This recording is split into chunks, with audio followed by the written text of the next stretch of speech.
News at 6। Delhi के रामलीला मैदान में कांग्रेस की वोट चोर गद्दी छोड़ रैली में राहुल गांधी ने केंद्र सरकार और चुनाव आयोग पर आरोप लगाए हैं।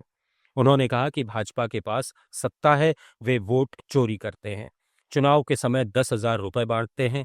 उनके चुनाव आयुक्त ज्ञानेश कुमार, डॉक्टर सुखबीर सिंह संधू और डॉक्टर विवेक जोशी हैं।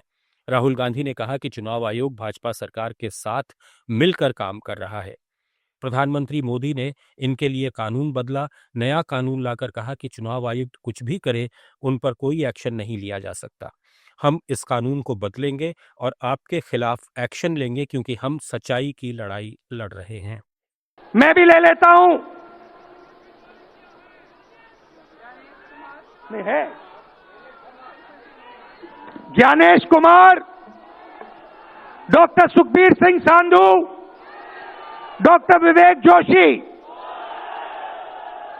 याद रखिए, ज्ञानेश कुमार, सुखबीर सिंह संधू, विवेक जोशी।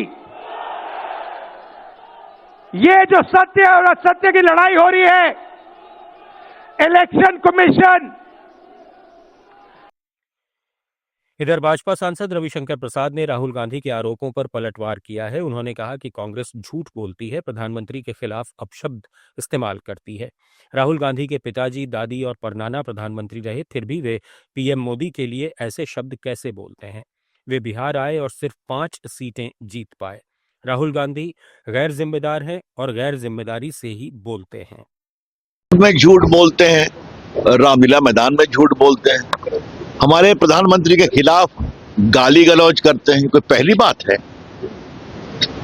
आज मैं देश के सामने ये बात जरूर कहना चाहूंगा कि राहुल गांधी के पिताजी रहे हैं प्रधानमंत्री, उनकी दादी रही हैं प्रधानमंत्री, उनके परनाना रहे हैं प्रधानमंत्री। प्रधानमंत्री के बारे में कैसे शब्द का प्रयोग करते हैं?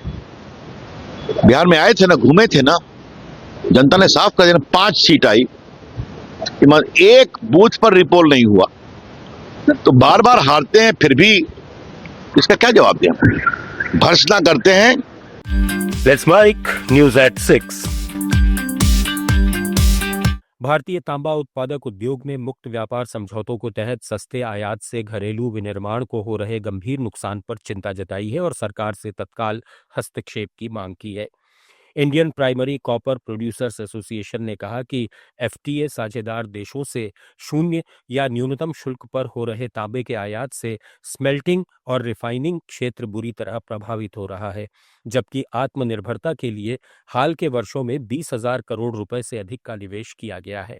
उद्योग निकाय ने तांबे की कुल श्रेणियों पर 3% सुरक्षा शुल्क लगाने और आयात पर मात्रात्मक प्रतिबंध लागू करने की अपील की है और विशेष रूप से भारत यूएई समझौते के तहत वायर रॉड पर शुल्क तेजी से घटने को लेकर आगाह किया है। इधर संसद की कोयला और इस्पात संबंधी स्थायी समिति ने भूमिगत कोयला खनन परियोजनाओं के लिए मंजूरी प्रक्रिया सरल बनाने की सिफारिश की है ताकि कम पर्यावरणीय प्रभाव वाली इन परियोजनाओं में अनावश्यक देरी नहीं हो। समिति की रिपोर्ट में कहा गया है कि अभी भूमिगत खदानों में भी बड़ी खुली खदानों जैसी जटिल अनुमति और दस्तावेजी प्रक्रियाओं से गुजरना पड़ता है, जबकि इनसे सतह पर न्यूनतम समस्या होती है, भूमि वन संरक्षण होता है और ग्रीन हाउस गैस उत्सर्जन कम रहता है। सरकार के 2030 तक भूमिगत खनन से 10 करोड़ टन उत्पादन का लक्ष्य देखते हुए समिति ने मानकीकृत प्रोटोकॉल और नीति सरलीकरण पर जोर दिया है। साथ ही खुले खनन के लिए भी एकल खिड़की प्रणाली में मानक शर्तें लागू करने का सुझाव दिया है। न्यूज एट 6 में फिलहाल इतना ही। जुड़े रहिए लेट्स माइक के साथ। आप सुन रहे थे let's mic more than radio. Follow कीजिए हमें हमारे सोशल मीडिया प्लेटफॉर्म्स पर। It's time for news. It's time for more than radio. Presenting the first radio news app, Let's Mic.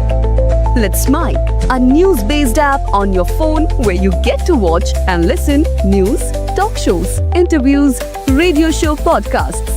On Let's Mic, you get all relevant information of TV, print, radio, podcast, and digital. Let's Mic talks about every segment of life.